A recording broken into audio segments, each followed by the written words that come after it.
రాష్ట్రంలో కూటమి నేతలైతే ఎక్కడ కూడా మెడికల్ కాలేజ్ కట్టలేదు, కానీ వైసీపీ నేతలకు కట్టిన బిల్డింగ్స్ చూపిస్తున్నారు. ఈరోజు కళ్ళకు కనిపించేదాన్ని కూడా నాకు కనపడలే అని చెప్పి కళ్ళకు గంతలు కట్టుకుంటే మేమేం చేయగలుగుతాం? పీపీపీ మోడ్ అనేది ఒక గొప్ప విధానం అని ఆయన ఆల్రెడీ చెప్తున్నారు కదా. ఆయన అమరావతి గురించి కూడా చాలా గొప్పగా చెప్తాడు, కానీ ఒక ఇటుక పెట్టాలి ఈ రోజు వరకు. ఇటుకల గురించి మాట్లాడితే మనము మెడికల్ కాలేజీలో ఇటుకలు కాదు, అమరావతిలో ఏమి ఇటుక పెట్టినావు, ఏడ పెట్టినావు, నీళ్ళల్లో పెట్టినావా, బయట పెట్టినావా?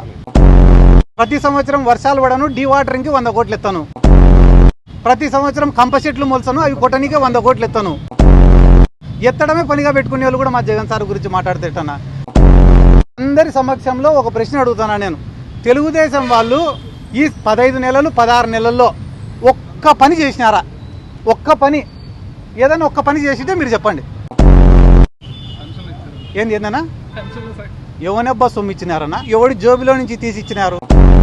మా జగన్ సార్ సంక్షేమ పథకాలు ఇచ్చినప్పుడు జోబిలో నుంచి తీసి ఇచ్చినాడా అని అడిగినారు. ఇప్పుడు వాళ్ళు పెన్షన్లు కానీ, తల్లికి వందనం కానీ, అదేదో 20,000 ఇస్తామని చెప్పి 5,000 ఇచ్చిన అన్నదాత సుఖీభవ కానీ ఎవడైనా సొంత జోబిలో నుంచి ఇచ్చినాడా? పొరపాటున సొంత జోబిలో నుంచి ఇచ్చి నింటే మేము రాజకీయం సాధించుకుంటాం.